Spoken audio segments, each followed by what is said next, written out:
ನಮಸ್ಕಾರ ವೀಕ್ಷಕರೇ, ನೀವು ನೋಡ್ತಾ ಇದ್ದೀರಾ ಎಸ್ಎ ನ್ಯೂಸ್ ಕರ್ನಾಟಕ. ವೀಕ್ಷಕರೇ, ಧರ್ಮಸ್ಥಳದಲ್ಲಿ ನಡೆಯುತ್ತಿರುವ ತನಿಖೆಯ ಹಾಗೆಯೇ ಈಗ ಕೇರಳದಲ್ಲಿಯೂ ಕೂಡ ನಡೆಯುತ್ತಿದೆ.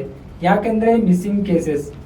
ಬಿಂದು ಪದ್ಮನಾಭಂ 2006ರಲ್ಲಿ ನಾಪತ್ತೆ, ಆಯಿಷಾ 2012ರಲ್ಲಿ ನಾಪತ್ತೆ, ಸಿಂಧು 2020ರಲ್ಲಿ ನಾಪತ್ತೆ ಮತ್ತು ಕಳೆದ ವರ್ಷ ಡಿಸೆಂಬರ್ 2024ಕ್ಕೆ ಜೈನಮ್ಮ ಎಂಬ ಮಹಿಳೆಯ ನಾಪತ್ತೆ.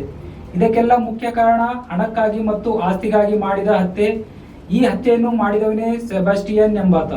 ವೀಕ್ಷಕರೇ, ಡಿಸೆಂಬರ್ 2020ಕ್ಕೆ ಜೈನಮ್ಮ ಎಂಬ ಮಹಿಳೆಯ ನಾಪತ್ತೆಯ ತನಿಖೆಯಲ್ಲಿ ಡಿಸೆಂಬರ್ನಲ್ಲಿ ಮೊಬೈಲ್ ಟವರ್ ಸಿಗ್ನಲ್ ಎಲ್ಲಿ ಕಳೆದು ಹೋಗಿತ್ತು, ಮತ್ತೆ 2 ತಿಂಗಳ ಬಳಿಕ ಅದೇ ಒಂದು ಸ್ಥಳದಲ್ಲಿ ಸಿಗ್ನಲ್ ದೊರಕಿತ್ತು. ಆ ಸ್ಥಳವೇ ಪಳ್ಳಿಪುರಂ ಚಿರ್ತಾಲ ಪ್ರದೇಶದ ಸೆಬಾಸ್ಟಿಯನ್ ಮನೆ. ಆಗ ಪೊಲೀಸರು ಶಂಕೆಯಿಂದ ಸೆಬಾಸ್ಟಿಯನ್ ಅನ್ನು ಬಂಧಿಸಿದರು. ಅವನ ಮನೆಯ ಸುತ್ತಮುತ್ತಲೂ GPS ಬಳಸಿ ಅಗೆದಾಗ ಮೂಳೆಗಳು, ಹಲ್ಲುಗಳು, ಬಟ್ಟೆ ಮತ್ತು ಪರ್ಸು, ಅನೇಕ ವಸ್ತುಗಳು ದೊರಕಿದ್ದಾವೆ ಎಂದು ತಿಳಿದು ಬಂದಿದೆ. ದಕ್ಷಿಣ ಕೇರಳದ ಪೊಲೀಸರು ಮತ್ತು ಕ್ರೈಮ್ ಬ್ರಾಂಚ್ ಈ ಪ್ರಕರಣದ ತನಿಖೆಯನ್ನು ಮುಂದುವರಿಸುತ್ತಿದ್ದಾರೆ. DNA ಟೆಸ್ಟ್ಗಳು ನಡೀತಿವೆ ಎಂದು ಹೇಳಿದ್ದಾರೆ.